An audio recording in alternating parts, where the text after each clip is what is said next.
नाज़रीन गिरामी अस्सलामु अलैकुम रहमतुल्लाहि व बरकातुहू। सीधी बात के ताज़ा तरीन प्राइम टाइम में आप लोगों का इस्तकबाल है। नाज़रीन गिरामी में अंसार अज़ीज़ नदवी इस वक्त आप लोगों के सामने कुछ अहम तरीन ख़बरें, कुछ वायरल वीडियोस और कुछ तनकीदी तज़्ज़िये लेकर के हाजिर हुआ। तफसीलात में जाने से पहले आप लोगों से जो दरख्वास्त होती है उस पर तवज्जो करने की अपील करूँगा।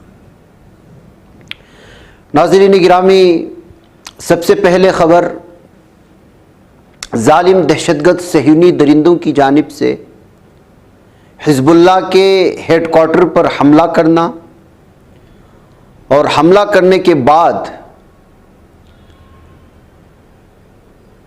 इसराइली फ़ौजियों के ज़राए के हवाले से, फ़ौज के ज़राए के हवाले से इस बात का दावा करना कि हसन नसरुल्लाह इस हमले में मारे गए, जो हिज़्बुल्लाह की चीफ हैं।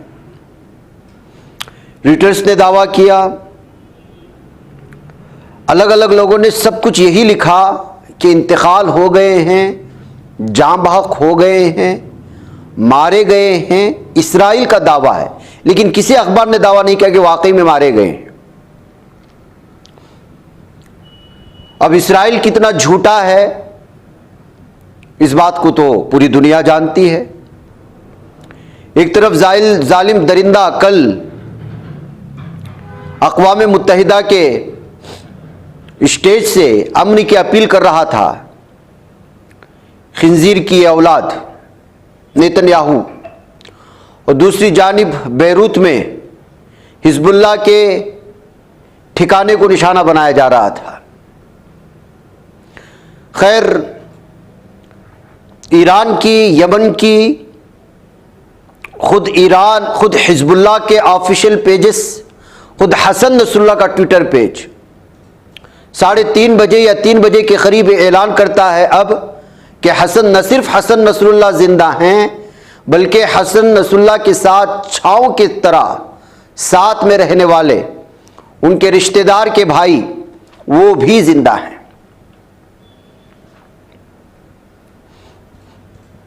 इस बात को क्लियर कर लें, हसन नसरुल्लाह का जो ऑफिशियल ट्विटर पेज है उसने भी ट्वीट किया है कि हसन नसरुल्लाह जिंदा हैं, और जो जालिम दहशतगर्द सहयूनी दरिंदे इस बात का दावा कर रहे हैं कि उनका इंतकाल हो चुका है और इस हमले में मारे गए हैं, वो झूठ है। हाशिम सफ़ीउद्दीन इनका नाम है, जिनकी तस्वीर अभी आप देख रहे हैं। ये हिज़्बुल्लाह के एग्जीक्यूटिव काउंसिल हैं और सैयद हसन नसरुल्लाह के कज़िन ब्रदर हैं, रिश्तेदार के भाई हैं, और ये दोनों सेफ हैं। ये दोनों की तस्वीर शेयर करते हुए ईरान ऑब्जर्वर, तस्नीम टीवी, यमन के कुछ हवाले और ख़ुद हसन नसरुल्लाह, हिज़्बुल्लाह का ट्विटर पेज और इसके एग्जीक्यूटिव मेंबर्स के जो कई पेजेस अलग अलग हैं, सब लोगों ने इस बात का दावा किया है कि इसराइली फ़ौज का दावा झूठा है, दोनों जिंदा हैं, दोनों के हाथ में कमांड है। इसी का नतीजा है कि उसके फौरी बाद उसका जवाब भी दिया गया, और उसका जवाब जो दिया गया यमन की जानिब से और हिज़्बुल्लाह की जानिब से, उसकी तस्वीरें आप देख लीजिएगा जो इस वक्त बदलेंगी, जो इसराइल के मुख्तलिफ इलाक़ों में इस वक्त दागे गए और लोग ख़ुद को बचाने के लिए तिल अबीब शहर हो या सफ़ेद शहर हो या फिर जो है दीगर उसके अलग अलग इलाके, वहाँ पर आसमान से बरसते हुए मिसाइल मुख्तलिफ अंदाज में देखे गए हैं और इनके इलाक़ों में गिरे हैं। जबकि ख़ुद इसराइली फ़ौज ने दावा किया है कि जो है इसके जवाब में हिज़्बुल्लाह ने जो मिसाइल दागे हैं वो खाली जगह पर तिल अबीब में कहीं गिरा है। मतलब ये है कि हिज़्बुल्लाह की जानिब से दागे जाने वाले सारे के सारे मिसाइल खाली जगहों पर पड़ते हैं, तो ये आग कहाँ लग रही है? और इसको शेयर करने वाले कौन हैं? खुद वहाँ के मकामी लोग अपने ट्विटर पेजेस में कल जो हिज़्बुल्लाह ने जवाबी कार्रवाई की है बैरूत में हमले की, उसकी तस्वीर है, और आसमान में इस कदर मिसाइल की तादाद देखी गई है कि खुद डोम आयरन डोम की जानिब से इसको रोकने के लिए जो दिफाई और सिक्योरिटी सिस्टम बनाया गया वो खुद फेल होते हुए नजर आ रहे हैं। यानी बैक वक्त कई मिसाइल दागे गए और यमन ने भी दागा है। और इस वक्त एक बार फिर ट्विटर पेजेस से हिजबुल्लाह की वार्निंग आई है कि तिल अबीब में जो मौजूद लोग हैं, जो आवाम है, वो अपने घर खाली कर दे, इसलिए कि इस वक्त तिल अबीब महफूज नहीं है। और कंटिन्यूसली जवाबी कार्रवाई हो रही है और वहाँ जो आवाम बच रहे इन हमलों से, जिस तरह से चीखो पुकार मची हुई है तिल अबीब में या फिर हाइफा में या उशदूद में या फिर सफ़ेद नामी इलाके में, सारी की वीडियो आ रही है इस वक्त, जो आपके सामने इस वक्त वहाँ के खुद जो है इसराइली शेयर कर रहे हैं। आसमानी, अब देखिए यमन की एक वीडियो है, खुद यमनी ऑफिशियल पेजेस ने आज शेयर किया है कि लगभग 21 मिसाइल दागे हैं और 3 अमेरिका और इसराइल की सपोर्ट करदा बहरी बेड़ों को बहुत बड़ा नुकसान पहुंचाया गया है। बहरी बेड़ों को जो नुकसान पहुंचाया जाता है तो आप अंदाजा लगा सकते हैं इन बहरी बेड़ों को नुकसान पहुंचाने का नुकसान कितने खरबों हजारों डॉलर में होता है। यहां से fighter jet, fighter helicopters, fighter तैयारे, समंदरी लाइन से जो हमला करने, अटैक करने की फिराक में रहते हैं, उनको तबाह ताराज किया जा रहा है। और यमन ने आज दावा किया कि 3 इसी तरह की बड़ी बड़ी बहरी बेड़ों को, जिसका ताल्लुक इसराइल से था या अमेरिका से, हमने नेस्तो नाबूद किया और इसके लिए 21 मिसाइल दागने पड़े। आप जाकर के चेक कर सकते हैं। इसी तरह ईरान ऑब्जर्वर ने, ईरान के हवाला जात ने, यमन के हवाला जात ने, हिजबुल्लाह ने एक तस्वीर शेयर की कि किस तरह से कल बेरूत में जिस हेलीकॉप्टर से हमला किया गया वो जो है अमेरिका साख्ता था और जो हमले किए जा रहे हैं उसमें E-30B, ये WACS एयरक्राफ्ट जो यूनान में बनाया गया है,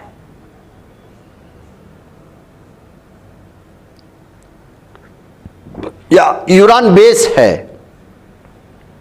उससे जो है कल बेरूत में जो हमला हुआ है हिजबुल्लाह के ठिकाने पर, तो बराह रास्त जिसका इनकार कर रहा है अमेरिका कि हम इसमें शामिल नहीं हैं, दरअसल इस वक्त बेरूत पर हमला करने के लिए हो या हमास पर, गाजा की पट्टी के मासूम मुसलमानों पर, सबके सब हथियार और सबके सब मिसाइल, उसमें इस्तेमाल होने वाली हर चीज़ वो अमेरिका साख्ता है। तो अमेरिका किस तरह अपने आप को बचा सकता है इन हमलों से? तो नाज़रीन में इस तरह से दोनों तरफ से अलग अलग तरह की खबरें आई हैं।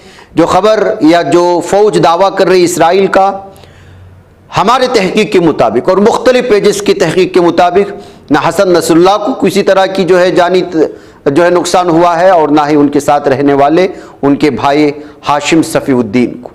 अब मज़ीद क्या तफसीलात आगे आती हैं, क्या डेवलप होता है इसमें, वो फिर इंशाअल्लाह आप लोगों के सामने रखी जाएगी। फ़िलहाल जो इसराइल का दावा है वो झूठा है, वो किसी भी तरह की शहादत या किसी भी तरह के ऐसे शवाहिद लोगों के सामने पेश नहीं कर पा रही है जिससे वो ये दावा कर सके कि हसन नसरुल्लाह का या उनके साथ मौजूद उनकी सिक्योरिटी गार्ड्स का जो है इसमें किसी भी तरह का नुकसान हुआ है। नाज़रीन में आइए आगे बढ़ते हैं और भारत की कुछ खबरों पर नज़र कर लेते हैं। अब भारत की खबर का मतलब ही समझ लीजिए कि जुल्म और सितम, किसी मस्जिद की कहानी। कल हमने मध्य प्रदेश के जबलपुर में कुछ हिंदुत्वा दहशतगर्दों ने किस तरह से हंगामा मचाया मस्जिद को जो देर तामीर है उसको गिराने के लिए। रात के 4 बजे गुजरात के पटन में 500 साल पुरानी एक दरगाह, मस्जिद और कब्रिस्तान पर कब्जा करते हुए इसको शहीद कर दिया गया है इंतजामिया की जानिब से।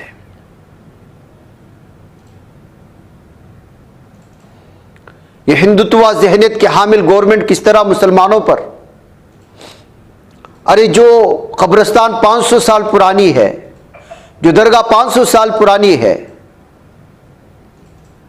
जो मस्जिद 500 साल पुरानी है, वो अचानक कैसे गैर कानूनी हो सकती है? किसी भी जमीन का मालिक बनने के लिए कितने साल एक जगह पर रिहाइश पजीर होना चाहिए? गवर्नमेंट को चेक करना पड़ेगा।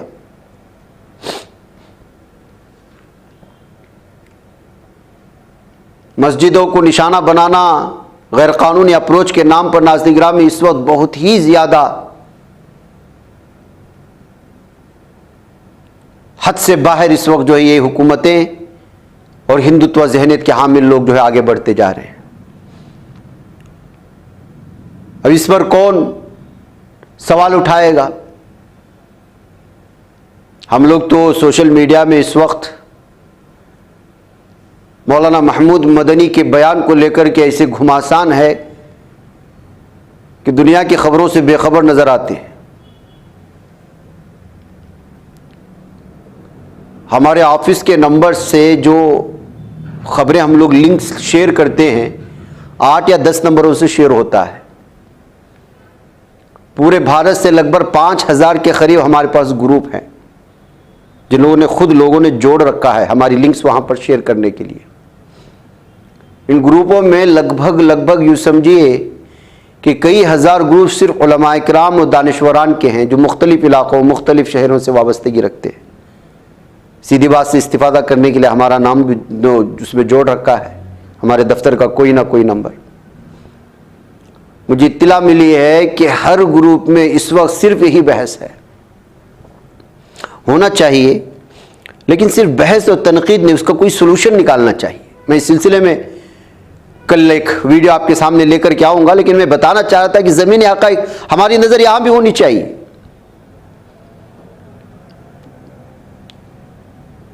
कोई अगर राब्ते में हो तो मौलाना महमूद मदनी साहब को फ़ोन करके बोलना चाहिए कि भाई 500 साल पुरानी मस्जिद गिरा दिया है, थोड़ा सा देखें, वो जिसको आपने इंटरव्यू दिया है उसको कॉल करके बताया ऐसा हो रहा है।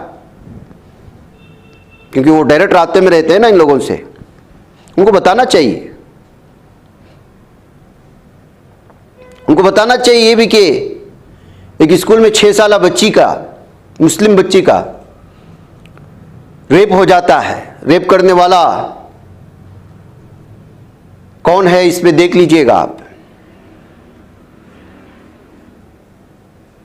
इसके खिलाफ कोई कार्रवाई नहीं करते, एहतिजाज करते तो मुसलमानों पर डंडे पड़े हैं।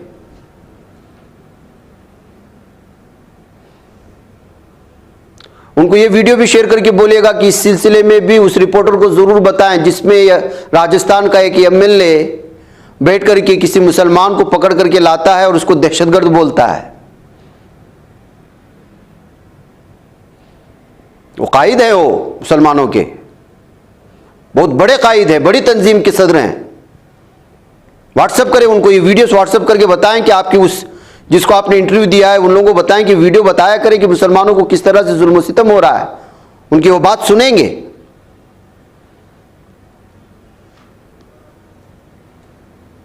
मेरा कहने का मतलब ये है कि ये सूरत हाल देखिए नाज़रीन गिरामी क्या है हमारे हालात।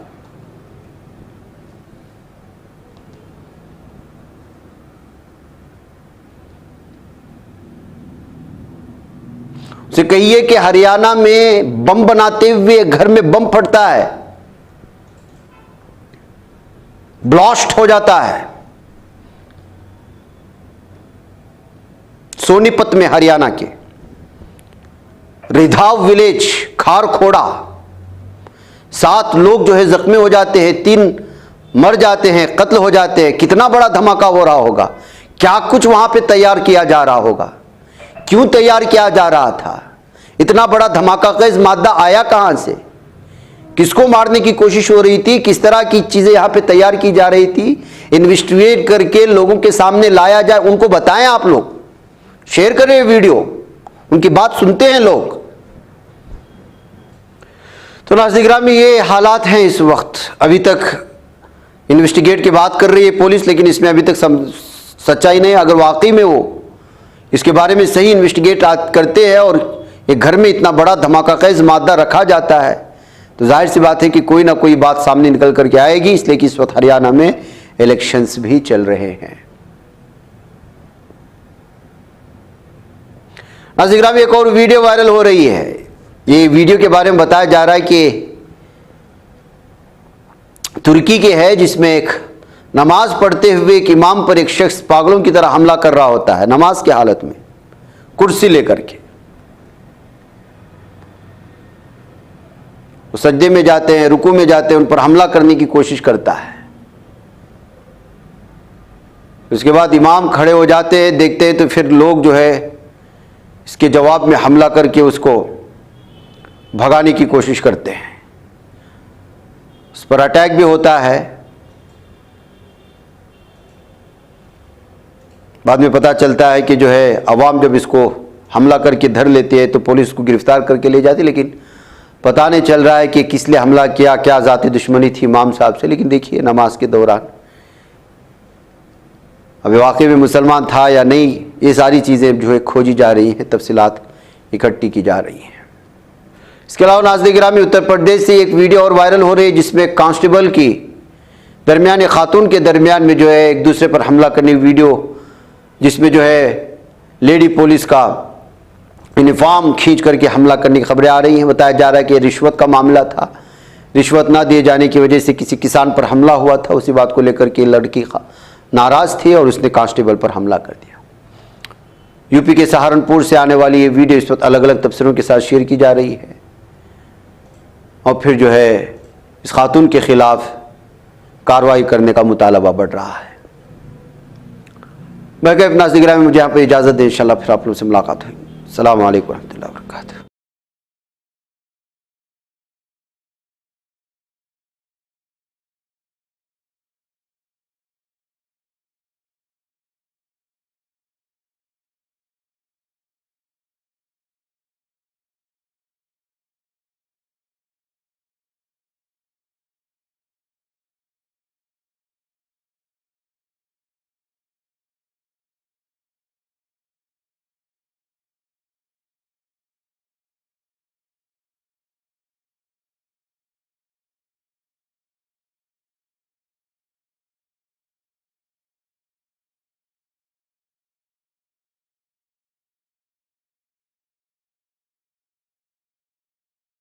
ये बच पाता है कोई सहाफ़ी की निगाहों से, मिलाता है ये लोगों को मोहब्बत की पनाहों से। करम और दर्द मंदी का है एक संसार, सीधी बात। अज़ीमत जुर्अतो हिम्मत का है इज़हार, सीधी बात। अज़ीमत जुर्अतो हिम्मत का है इज़हार, सीधी बात। ये चैनल हक निगर बनकर कुचल देता है फितनों को,